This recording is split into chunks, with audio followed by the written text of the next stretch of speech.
देख रहे हैं अवाम के उठाए गए सवालात, हालत हाजरा पर तबसरों, तज्जियों, खबरों पर मुहित programme news line Rita Saifi के साथ।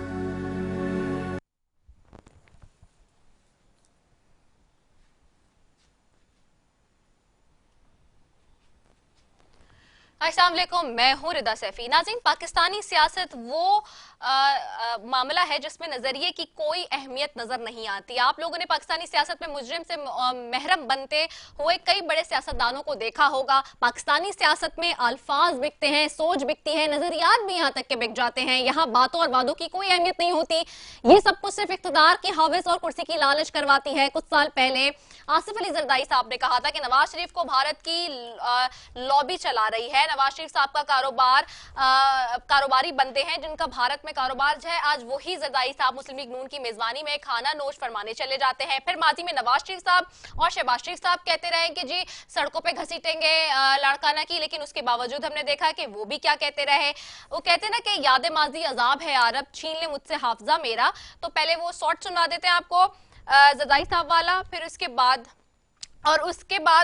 फिर बहरहाल इस हवाले से एक तरफ तो ये मामला है, दूसरी तरफ लोगों की याददाश्त में यकीनन तौर पर ये बात सामने होगी कि कैमरे की आंख कुछ भी नहीं भूलती। जब रहनुमा जहांगीर तरीन को चीनी चोर बुलाकर और आज इक़्तिदार की खातिर नून लीग के रहनुमा जहांगीर तरीन से मुलाकात के लिए वक्त मांग रहे हैं। नून लीग के रहनुमा जहांगीर तरीन के बारे में क्या कहते रहे वो भी हम जानते हैं। तो ये वो सारे मामलात हैं जिसके पीछे अब लोग ये सवाल करते हैं कि क्या पाकिस्तानी सियासत में कोई भी कुछ भी करने के लिए तैयार रहता है सिर्फ कुर्सी के लिए, और क्या ये सिर्फ सियासत कुर्सी के लिए हो रही है या वाकई अवाम के लिए हो रही है, सवाल ये है। और दूसरी तरफ जो लोग ये कहते थे कि जहांगीर तरीन साहब को इमरान खान बचा रहे हैं, आज वही लोग जहांगीर तरीन के ग्रुप से और जहांगीर तरीन से मदद मांग रहे हैं कि वजीर आजम को इक़्तिदार से निकालने के लिए, उनके खिलाफ तहरीके अदब एतमाद लाने के लिए आज उन्हीं का साथ चाहिए उन्हें। तो ये सारे सवालात है जिसके ऊपर आज बात करेंगे। दूसरी तरफ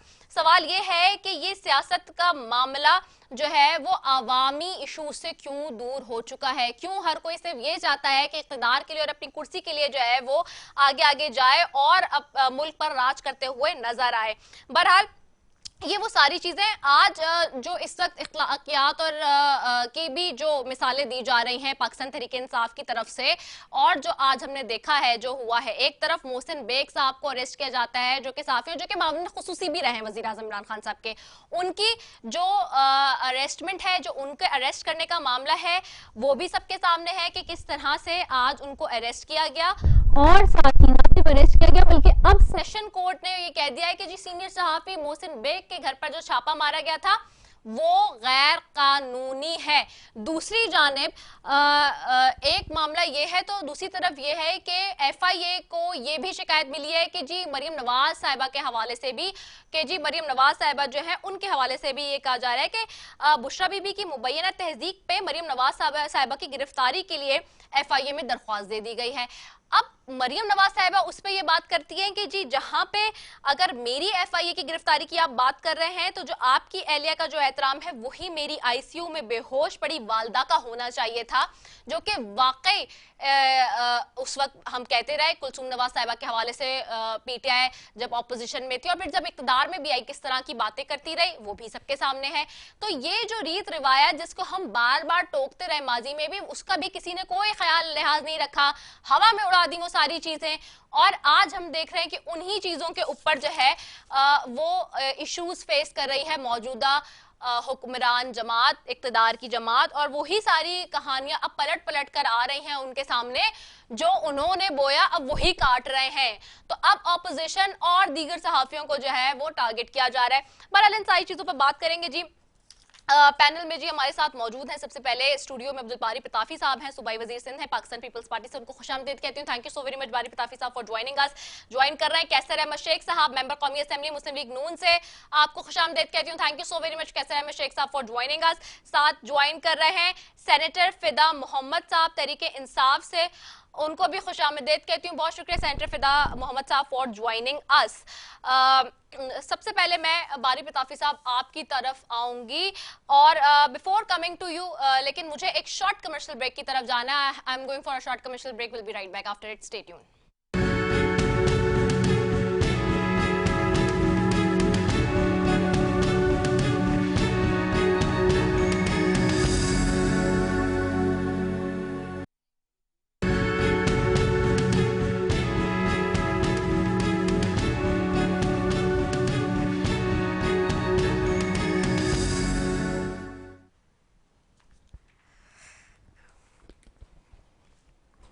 वेलकम बैक नाजरीन। और ब्रेक पे जाने से पहले जी बात हो रही थी, सबसे पहले मैं बारी पताफी साहब की तरफ जाऊंगी। बारी पताफी साहब, मार्च का भी जो है वो लाएमल और पूरा नक्शा बना के भेज दिया गया है कि जी किस रूट से जाएंगे, क्या होगा और कहाँ कहाँ क़याम और पड़ाव होगा और फिर इस्लामाबाद पहुंचेंगे। दूसरी तरफ जो है वो आप लोग इस कोशिश पे भी ऑपोजिशन लगी हुई है कि अदम एतमाद की तरफ भी जाए और नंबर गेम्स पूरे करे। एक एक करके मुलाकातों का सिलसिला जारी है। कोई पेशरफ्त हुई है इस हवाले से कि अदम एतमाद जिसके ऊपर लाहौर में भी मुलाकातें हुई, अब इस्लामाबाद में मुलाकातें हो रही हैं, उस पर कोई कॉन्क्रीट रिजल्ट आया? देखें, ये मुलाकातें तो चल रही हैं। जब तक किसी एक नुक्ते पे सारे मुतमईन नहीं हो जाते तो वो पहले से अनाउंसमेंट्स नहीं हो सकती। लेकिन काफ़ी हद तक पूरी अपोजिशन जो है वो सारी मुतहद होके काफ़ी दूसरे जो गवर्नमेंट के इत्तेहादी हैं उनसे भी मिल के वो पुरुमीद हैं हम सारे कि इंशाल्लाह ये अदम एतमाद आएगी और वो इमरान खान को हम घर भेजेंगे। लेकिन जो इत्तेहादियों के जवाबात हैं, जो कि कामिल अली आगा साहब ने जो बात की, फिर मोने से लाही का जो जवाब आया, उससे आप लोग को अभी भी लगता है कि उम्मीद है कि जो अपोजिशन का साथ देगी इत्तेहादी जमातें? देखें, ये जो उनके जवाबात आ रहे हैं, जब तक वो किसी जगह पे खड़े हैं और किसी गवर्नमेंट के साथ बैठे हैं, वहाँ पे वो बेनिफिशरीज हैं, तो वो बैठ के फिर बातें करेंगे, उनके साथ कुछ चीज़ें तय होंगी। और ये पॉलिटिक्स का हिस्सा है। पाकिस्तान की जो पॉलिटिक्स है इसमें इस तरह की चीज़ें होती रहती हैं। हम उनको समझाने की कोशिश कर रहे हैं कि आप पहले पाकिस्तानी बने, पहले पाकिस्तान की बात करें, उसके बाद फिर अपने ज़ाती मफादात की बात करें, और इंशाल्लाह ये चीज़ें हो जाएंगी और ये चीज़ें सारी सेटल हो जाएंगी।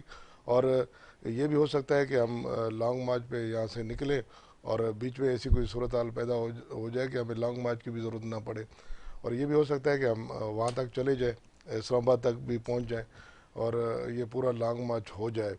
और जो भी होगा, वो जो कुछ भी हो रहा है वो सबके सामने है। लेकिन कुछ चीज़ें हैं, कुछ बातें हैं जो अभी डिस्क्लोज नहीं की जा सकती, क्योंकि फिर गवर्नमेंट जो है, उनके पास तो गवर्नमेंट है, वो फिर अपने तरीके से आप देख रही हैं कि मोहसिन बेग साहब को गिरफ्तार करना, अगर किसी चैनल पे कोई बात हो जाए तो वो उनको इतनी नागवार गुजरती है।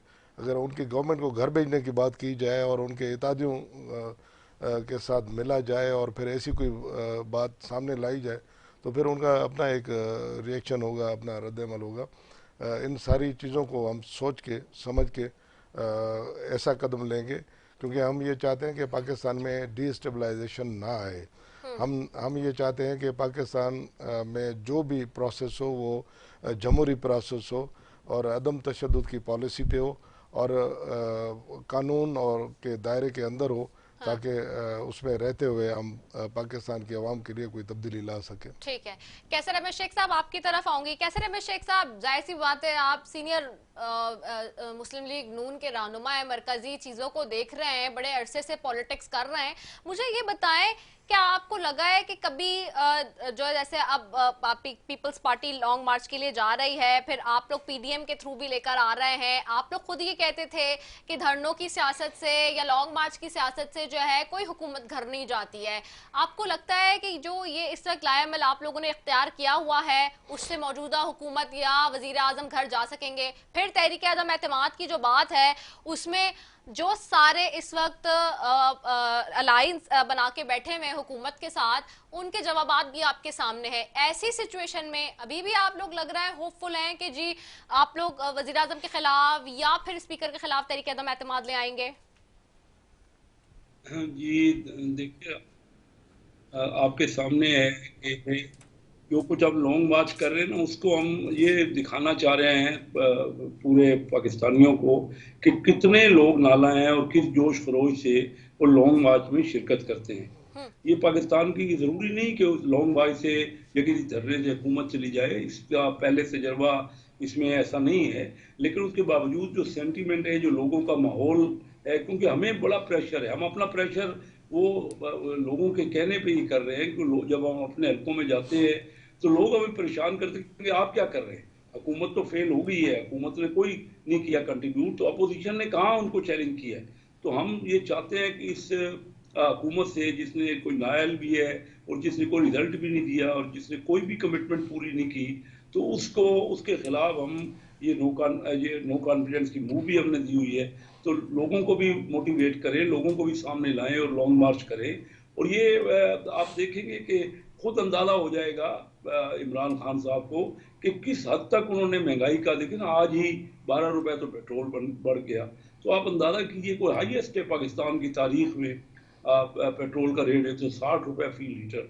कोई सोच भी नहीं सकता था कि ये होगा। ये कहते हैं ना कि दुनिया में महंगाई है, दुनिया में महंगाई तो डॉलर में थी ना। इन्होंने, किसने इनसे कहा था कि 120 रुपए जो हमारे जमाने में हमारे दौर तक डॉलर का रेट था, आप उसको 177 कर दें। डॉलर में महंगाई, दुनिया की महंगाई अपनी जगह पे, और ये 57 रुपए डॉलर जो बढ़ गया है। तो डॉलर में जब आप कोई चीज खरीदेंगे तो डॉलर का भी ज्यादा रेट देंगे जो दुनिया की महंगाई है, और ये 57 रुपीज पर डॉलर और उस पर चढ़ जाएगा। तो इस तरह तो किसी के काबू में ही नहीं आ रही, इनको समझ ही नहीं आ रही। फिर इससे कोई एक्सपोर्ट इनकी बढ़ी नहीं, कोई इनका ट्रेड डेफिसिट या इनका कोई बैलेंस ऑफ पेमेंट या इनका कोई भी खसारा खत्म नहीं हुआ, चाहे वो बजट का खसारा हो या चाहे वो ट्रेड का खसारा हो।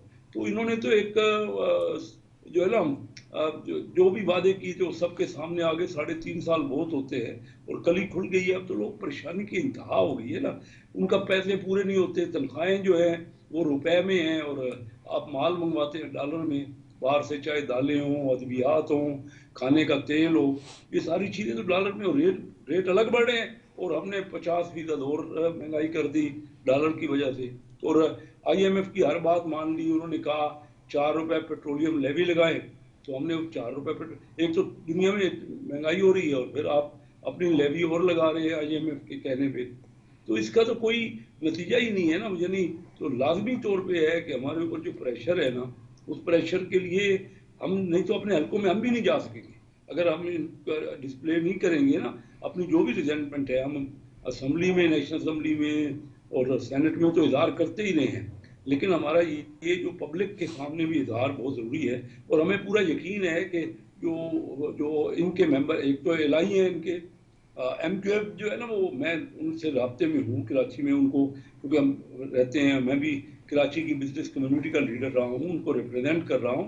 तो वो मुझे पता है कि कराची में, आप भी कराची में रहती हैं, कि यहाँ पे ज़्यादातर दरमियाने इनकम के लोग हैं, सबसे ज़्यादा हिट हुए हैं कराची। सबसे ज़्यादा ऐसे लोग हो जिसमें जॉब करते हैं लोग और वो तनख्वाहदार लोग हैं, तो उनको महंगाई ने सबसे ज़्यादा हिट किया है। तो यहाँ MQM के ऊपर भी प्रेशर है कि अगर वो बात नहीं मानेंगे, अगर वो हमें सपोर्ट नहीं करेंगे, फर्ज कीजिए तो उनका ऑप्शन है, अगर हुकूमत के साथ अपनी मराद के लिए या कुछ 1-2 मिनिस्ट्रियों के लिए उनसे मुंसलिक रहेंगे, तो अगले इलेक्शन में उनके लिए बहुत मुश्किल हो जाएगी। अवाम उनको पूछेंगे, उनसे जवाब तलबी करेंगे कि इस मुश्किल वक्त में भी आपने इस हुकूमत से छुटकारा नहीं हासिल किया और हम और ज़्यादा तकलीफ में हो गए।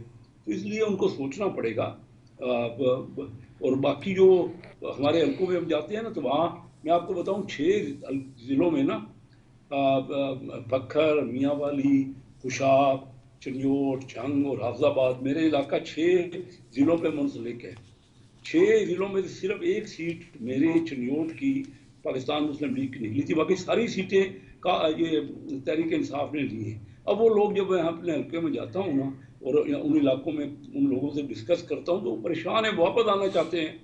नून लीग से जो गए थे वो कहते हैं कि हमारा अगला इलेक्शन तो हम लड़ ही नहीं सकते PTI के टिकट पे। तो साल सवा साल पहले उनको अगर रिजाइन भी करना पड़े या उनको अपने जो है वो वोट ऑफ नो कॉन्फिडेंस में शिरकत करनी पड़े, तो मैं समझता हूँ कि उनके लिए एक अच्छा सौदा होगा।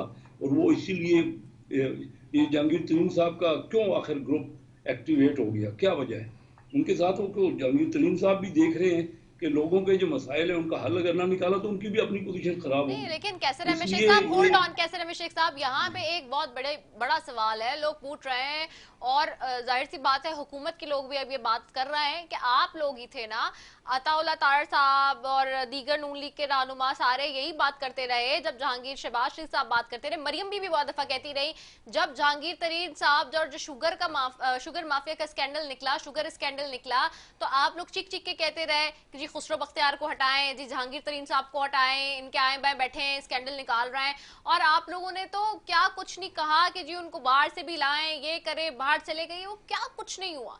अब वही जहांगीर तरीन साहब जो कि आपको सबसे बड़ा माफिया लगते थे इस पाकिस्तान में, सबसे बड़ा जुर्म और क्रिमिनल वो लगते थे कि जी उन्होंने शुगर के मामले पे अवाम को निचोड़ डाला, कितने की रुपए फी किलो शुगर थी और कहां से कहां पहुंचा दी, 100 क्रॉस हो गई, आप लोगों ने कहा सेंचुरी हो गई, ये हो गया वो हो गया। और आज वही जहांगीर तरीन ग्रुप के पास और उसी जहांगीर तरीन से मिलने के लिए शहबाज शरीफ साहब जा रहे हैं और जो है आप लोग उनसे मदद मांग रहे हैं। ये कौन सा दो तरफा सियासत का तरीक़ेकार है? ये आप दुरुस्त कह रही हैं, जो कुछ भी हुआ वो आपके सामने है, लेकिन मैं आपको बताऊं कि एक बड़े मकसद के लिए, देखिए ये ठीक है जहांगीर तरीन साहब की हमने मुखालफत की और बाकी फिर आज ही कह दे कि जहांगीर तरीन साहब चोर नहीं है। नहीं, मैं किसी को भी चोर नहीं कहता जब तक कोई साबित नहीं होती। जो चीज अदालत में होती है तो मैं वो कहता हूँ। शुगर माफिया जहांगीर तरीन साहब नहीं है, यानी मुझे नहीं सुना होगा। मैं ये कहता हूँ कि हम सबको लोगों को चोर डाकू कहना और लुटेरा कहना ये खत्म करना चाहिए। अगर किसी ने कहा भी है तो गलत कहा है। जो चीज अदालतें हैं, अदालतें फैसला करती हैं, जो अदालत फैसला करती है वो सबको पाकिस्तान में सबको पता होता है। तो मसला ये इस वक्त चोरी या डकैती का नहीं है, इस वक्त मसला तो एक 22 करोड़ अवाम के मसाइल का है, इंडिविजुअल्स का मामला नहीं है। हमने तो कलेक्टिवली देखना है कि मुल्क के जो मसाइल हैं और लोगों को जो शिकायत हैं उसको हम अवामी हम लोग हैं उनको देखना है। और फिर अगर इस मकसद को हासिल करने के लिए हमें किसी भी से मिलना पड़ता है ना, ठीक है हमारे नहीं, आपकी बात, आपका पॉइंट ऑफ व्यू मैं समझ गई कैसर मुश्ताक साहब, लेकिन लोग ये जानना चाहते हैं कि कल तक जो लोग चोर थे, जो लोग माफिया थे, जो वजीर आजम इमरान खान साहब के साथ बैठ के अवाम को लूट रहे थे, उनके ऊपर जुल्म सितम कर रहे थे, आज वो लोग आपकी नजर में फिर वो जालिम और माफिया नहीं है, यानी कि ठीक लोग हैं वो? नहीं, बात जो है मैं तो कह रहा हूँ जो कोर्ट ने फैसले दिए हैं वो तो सबके सामने। अगर जहांगीर तरीन नाअहल हुए हैं तो सबके सामने, हम उनको कोई अहल तो नहीं कह रहे, ना ही उनका कोई इलेक्शन लड़े हैं, लेकिन उनका एक ग्रुप है। और अगर देखिए ना उनके ग्रुप हमें ज़रूरत तो है ना। देखिए अगर हम ये ना करें तो हम तहरीक अदम इंसाफ अदम एतमाद कैसे ला सकते हैं? हमारे पास तो मेजॉरिटी नहीं है। हमें तो या PTI के मेंबरान को अपनी तरफ मुतवज्जो करने हैं या हमारे जो काज से वो मुतफिक हों या उनके इलाही हों, और हमारे पास क्या ऑप्शन है? कानूनी तरीका तो यही है तो ना। फिर या तो आप लोग को अल्फाज वापस लेंगे, यानी कि ना आप शहबाज शरीफ साहब, अताउल्लाह तारड़ साहब साथ जा रहे हैं हर जगह, तो वो फिर उनको अल्फाज वापस लेने चाहिए, मतलब टेक्निकली एथिकली तो है ना। देखिए ना इस वक्त बात अल्फाज वापस की, अल्फाज के चुनाव, क्योंकि अब वो चोर नहीं रहे ना, अब वो चोर नहीं रहे, यानी कि चीनी माफिया स्कैंडल तो वही थे ना। क्या कुछ नहीं कहा गया या काफ लीग के बारे में क्या कुछ नहीं कहा गया इमरान खान की तरफ से, लेकिन हम उस बात को नहीं ले रहे। हम तो ये देख रहे हैं कि तहरीक अदम एतमाद के लिए इसी असेंबली में से ही हमें मेंबर चाहिए ना, उनकी मेजॉरिटी चाहिए। इख्तलाफ हो सकता है उनकी पॉलिसी पे, उनसे हमारा कोई ज़रूरी तो नहीं कि सारी पार्टियों का भी अपना अपना लाया अमल होता है। उनके लाया अमल में ज़रूरी नहीं है कि हम एक पार्टी और दूसरी पार्टी एक दूसरे से इत्तफाक करें, लेकिन इसके बावजूद इस काज के लिए तो जरूरी है और नए मेंबर तो नहीं ला सकते। उन्हीं मेंबरों में से मेजॉरिटी लेनी है तो एतमाद होना है। इसमें मैं थोड़ा ऐड करता चलूँ।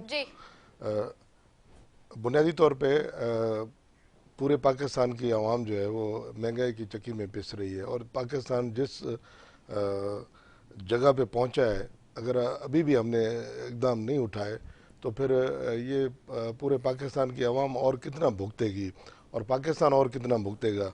एक हमारी अपनी एक मंजिल है कि पाकिस्तान की आवाम को किसी तरीके से उनको जो चक्की में पीसा जा रहा है उससे बचाने के लिए इस गवर्नमेंट का जानना ज़रूरी है। तो उस हवाले से देखें, आप अपनी मंजिल तय करते हैं, आप अपनी मंजिल पे पहुंचने के लिए कभी 2 कदम आगे जाते हैं तो कभी 1 कदम आपको पीछे भी आना पड़ता है। पॉलिटिक्स में देखिए मेरी बात सुनो। तो यही जब वज़ीर-ए-आज़म साहब कहते हैं कि जी इसलिए मैं मिल लिया कि अगर MQM को इत्तेहादी बना लिया सबको, तो आप लोग कहते थे कि यू टर्न मास्टर है, मतलब बात यही आ गई ना कि मुफाहमत नहीं, इसमें यू टर्न वाली बात नहीं है। इसमें मेन आपको मोटिव जो है वो आप यू टर्न ले रहे हैं ना, यानी नहीं, हम गवर्नमेंट बनाने की बात नहीं कर रहे हैं, हम तो उसको खान साहब को हटाने की बात कर रहे हैं ताकि लोगों की जान छुड़ा सकें जो उन्होंने पाकिस्तान की सूरत हाल बनाई हुई है उस पर हम लोगों की जान छुड़ा सकें। इस वजह से हम सारे इकट्ठे हो रहे हैं। अदरवाइज पीपुल्स पार्टी का अपना नज़रिया है, नून लीग का अपना नज़रिया है, मौलाना साहब का अपना नज़रिया है, उनके अपने अपने सबके अपने अपने नज़रियात हैं, अपने उनके पार्टी पॉलिसी है और अपने तौर तरीके हैं। लेकिन ये सारे इकट्ठे क्यों हुए हैं? क्या उसकी वजह ये थोड़ी है कि हम सारे अगर इकट्ठे हुए हैं तो हम सब के नज़रियात भी एक हो गए, हम सब एक हो गए। हम एक नुक्ते पे इकट्ठे हुए हैं कि पाकिस्तान की आवाम के साथ जो कुछ हो रहा है इस मौजूदा गवर्नमेंट की वजह से हो रहा है, खान साहब की वजह से हो रहा है। तो खान साहब का जाना लाजिम ठहर गया है। खान साहब को किसी तरीके से घर भेजना चाहिए ताकि आवाम की जान छुड़ा सके। उसमें फिर आप बंदे कहाँ से लाएंगे? यही जो MNAs हैं, इन्हीं में से आप बंदे जो हैं इन्हीं से मिल के आप उस गवर्नमेंट को हटा सकते हैं। ये ज़रूरी नहीं है कि अगर मुझे कल को किसी बंदे को भी अगर अपनी पार्टी के साथ इख्तलाफ हो जाता है, उनकी पॉलिसियों के साथ इख्तलाफ हो जाता है, तो वो बंदा अपना फैसला कर सकता है। और यही सूरत हाल है। उनके अपने जो बंदे हैं पीपल्स पार्टी के अंदर बैठे हुए PTI के जो लोग हैं, उनके इत्तेहादी हैं, सब नाला है। उनको पता है कि 1.5 साल के बाद आगे इलेक्शन आने वाला है। उन्होंने फिर अवाम में जाना है। जब अवाम में उन्होंने जाना है तो उनको इस चीज़ का पूरे तरीके से पता है कि जो पॉलिसियाँ खान साहब टोक कर रहे हैं उस सूरत हाल में हम अवाम के सामने नहीं जा सकते। इस वजह से उनको भी एक रास्ता चाहिए किसी तरीके से कि वो अवाम में जा सके। और ये बेहतर टाइम है अगर वो अवाम के हक में फैसला कर लें। और वहाँ से अगर कोई हम ख्याल ग्रुप आता है, अगर वहाँ से जहांगीर ग्रुप आता है, उनके इत्तेहादी अगर टूटते हैं, उसमें अगर खान साहब की गवर्नमेंट जो है वो चली जाती है। और यही एक जमहूरी तरीका है जिससे हम गवर्नमेंट को घर भेजना चाहते हैं और लोगों की जान छुड़ाना चाहते हैं। अगर इससे पाकिस्तान बच सकता है, अगर इससे पाकिस्तान की आवाम जो चक्की में पिस रही है उससे बच सकती है और पाकिस्तान में थोड़ी स्टेबिलिटी आ सकती है, तो मेरे ख्याल में इसमें कोई हर्ज नहीं होना चाहिए। I have to go for short commercial break जी। एक ब्रेक की तरफ जा रहे हैं, उसके बाद वापस आ रहे हैं। Will continue from here, stay tuned.